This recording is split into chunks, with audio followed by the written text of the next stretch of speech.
교재 24쪽입니다. 역함수를 구하는 방법에 대해서 공부해 보겠습니다. y는 x 플러스 1이라는 함수가 있습니다. 이런 함수의 역함수를 구해 보겠습니다.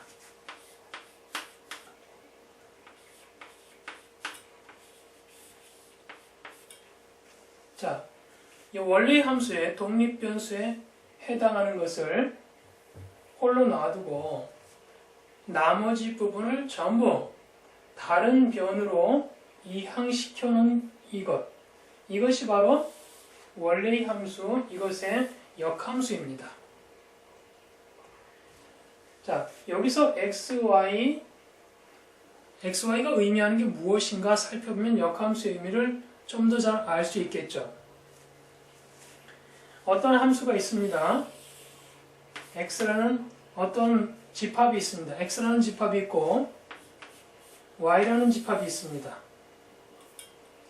자, 그러면 예를 들어서 x라는 집합의 원소 중에 하나가 1이고 이에 대응하는 원소가 y의 원소가 2가 있다고 보겠습니다. 자, 그러면 이게 원래의 함수인데 원래의 함수 f라고 하죠.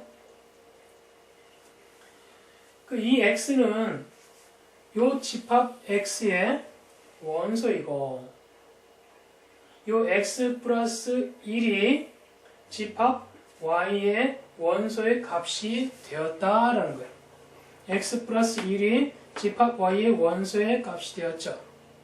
원소에 있는 x 플러스 1의 값, 이것과 1이 대응한다라는 의미를 가지고 있습니다.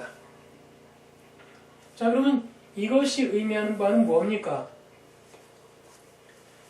이렇게 써놓으면 이게 독립변수가 되고 이게 종속변수가 되는데 이렇게 써놓으면 이게 독립변수가 되고 이게 종속변수가 되는 거예요. 그러니까 이것의 역함수는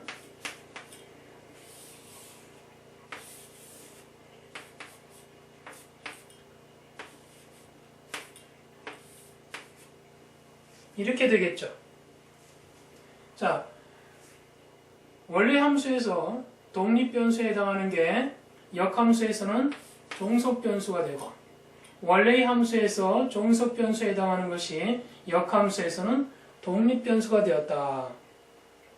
자, 그럼 이 함수에서 이 y의 원소 y 2에서 마이너스 1을 한 것이 x1에 대응하는 이 관계를 이것이 표현할 수 있게 되죠. 그래서 이게 이것의 역함수입니다. 그런데 역함수를 이렇게 해놓고 바꿔주죠. 독립변수 x를 y로, 여기서 y는 x로. 자, 그래서 최종적으로는 y는 x 플러스 1의 역함수는 y는 x-1이다. 이렇게 변경시켜 줍니다. 그러면 이것이 역함수가 아니고 이것이 역함수인가? 이것도 역함수고 이것도 역함수입니다. 이것의 역함수는 이것도 되고 이것도 돼요. 자, 무슨 말인가?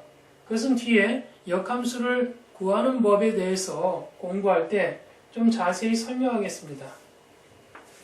자, 이것은 그냥 요 집합 간의 관계를 표현할 때 이렇게 해주고 이것은 좌표 평면에 이 원래 함수와 요 역함수를 동시에 표현해 주려고 할 때는 이렇게 해줍니다. 왜냐하면 좌표 평면에는 독립변수가 x고 종속변수가 y다 이렇게 약속해 놓고 요 똑같은 독립변수 x, 종속변수 y라는 같은 좌표상에 이 원래의 함수도 표현해주고 역함수도 표현해주려면은 자, 여기서는 독립변수죠. 그러니까 이 독립변수를 이 좌표상에 표시해주려면은 이 좌표의 독립변수에 해당하는 x로 바꿔주고 종속변수를 표현해주려면은 이 x를 y로 그래야지 이것과 같은 좌표 평면에 나타낼 수가 있게 됩니다. 자, 그런 이유 때문에 최종적으로 이것을 우리가 역함수다, 이 원래의 함수의 역함수다 라고 표현하는데 이렇게 해도 역함수입니다. 그러니까 이것은 이것과의 관계에서 따질 때 집합 x와 집합 y의 관계를 따질 때는 이렇게 역함수를 표현해주면 좋고, 그렇지 않고 같은 좌표 평면의 원래의 함수와 그리고 역함수를 같이 표시해주고 비교할 때는 이렇게 해주고 표시해주면 좋습니다. 여기 말이 그런 의미예요. 역함수를 구하는 단계가 3개가 있습니다.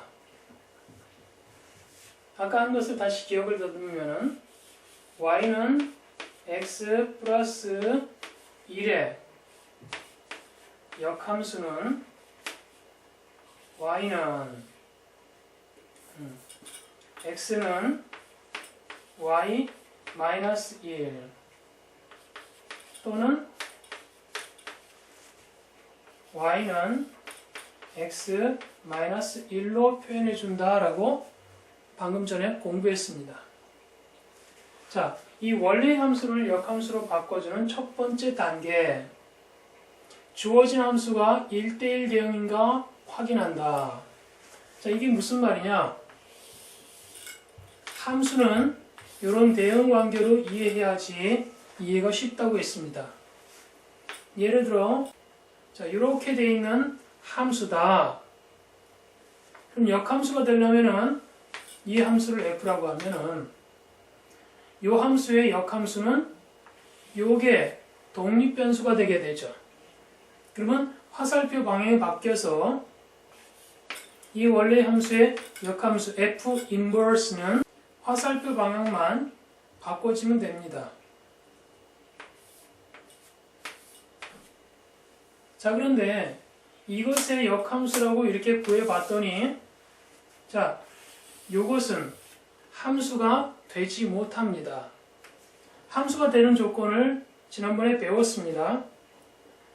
요 독립변수, 요 출발하는 요 독립변수, 요 y집합의 모든 원소들은 각각 전부 요 도착하는 종속변수에 해당하는 요 집합에 친구를 가지고 있어야 한다고 했습니다. 그런데 보면은 10이 친구가 없죠.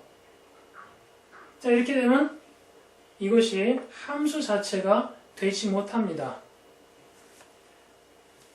자, 이런 현상이 일어나는 원인은 이게 1대1 대응이 함수가 아니기 때문에 그래요. 자, 만약에 요 10이 없다. 그러면은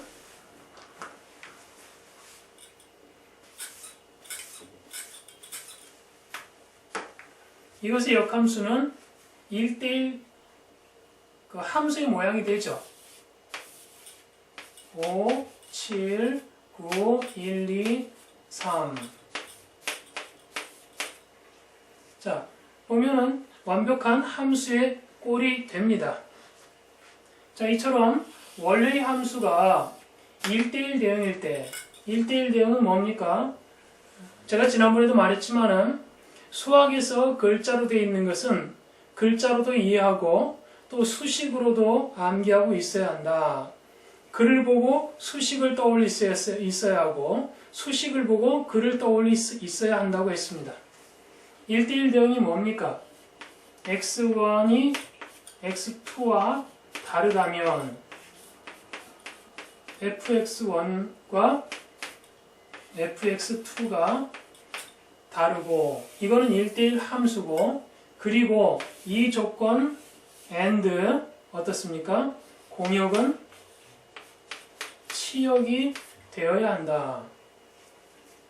자, 이것을 보면은 x가 다 사용되었고 친구가 하나씩 있고, 그리고 x 값이 다르면은 여기에 y 값도 다르죠. fx1은 x의 값에 대응되는 함수값 각각을 말한다 그랬습니다.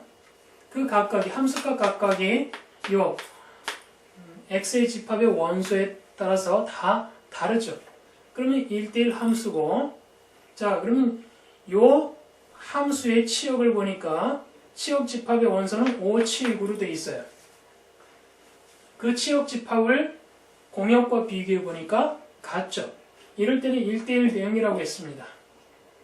여러분들이 1대1 대응을 쉽게 어떻게 생각하냐면은 여기도 하나의 친구만 가지고 있고 여기도 하나의 친구만, 전부 다 여기도 하나의 친구만, 여기도 하나의 친구만 가지고 있다. 한 줄로만 쭉쭉쭉 연결되어 있고 두 줄이 나가는 경우는 없다. 이렇게 생각하시면 편해요. 자, 이렇게 1대1 대응인가, 주어진 함수가 1대1 대응인가 확인을 해야 합니다. 그래프상에서 1대1 대응 확인을 하는 방법이 있죠.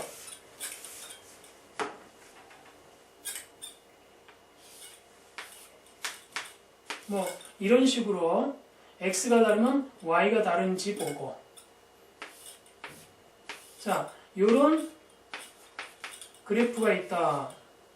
그러면 x가 다른데 y는 같은 것이 있을 수가 있습니까? 이런 것은 1대1 대응이 안 되죠. 자, 이렇게 어떤 함수가 1대1 대응이 되는지 확인을 해야 합니다.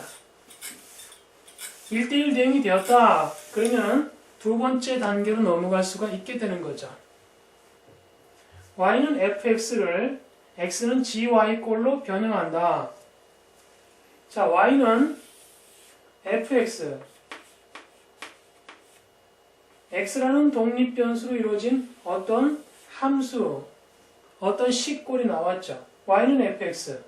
이것을 x, 여기서 독립변수에 해당하는 이 x를 종속변수로 변 하나, 한쪽에 위치시키고 나머지를 다 다른 변으로 이항을 시키면은 이것은 x는 gy꼴이 되죠. y라는 변수로 이루어진 어떤 식꼴이 나오게 됩니다. 자, y는 fx를 x는 gy꼴로 변형을 했습니다. 자, 좌표평면에 나타나지 않고 집합 간의 관계만 따지고 물을 때는 이렇게 해놔도 상관없어요. 근데 일반적으로 이것을 한 단계 더 변형시켜 준 것을 이 원래의 함수의 역함수라고 하게 되죠. 그게 셋째 단계입니다. x는 gy꼴입니다. 이게 gy꼴인데 x는 치역이므로, 자, 이렇게 놓은 것은 x가 종속변수, 곧 치역에 해당하는 것이기 때문에 이렇게 놓은 건데 x는 치역음으로 y로 변형을 시켜주는 거예요. 그러니까 이것은 모양은 y지만 이 집합과의 이 함수와의 관계에서 또 이 함수가 차지하는 집합과의 관계에서 보면 원래 이것은 x였던 거죠. x였던 건데 변장을 했다. 그렇게 보시면 돼요. y는, 여기서 y는 정의역이 된 거죠. 그러므로 x로 표시해 줍니다. 왜? 일반적으로 치역은 y로, 정의역은 x로 표시한다. 이 약속이기 때문에. 자, 그래서 요거까지 해주면은 셋째 단계까지 표시가 끝나고, 자, 일반적으로 요 원래 함수의 역함수를 이렇게 표시해 줍니다. 답은 이것이다 라고 해주면 되겠죠. 주의할 점이 있는데 원래 함수의 정의역의 조건과 치역의 조건이 있는지 살피고 그것을 최종 역함수의 정의역과 치역의 조건으로 표시를 해 주어야 합니다. 그것은 다음 시간에 설명을 하겠습니다. 자, 이 말이 무슨 말이냐? 자, 이런 함수가 있다고 봅시다. 그러면은 정의역에 조건이 붙어 있죠. x는 0보다 크거나 같다. 자, 이것은 그래프로 이렇게 그려지게 되는데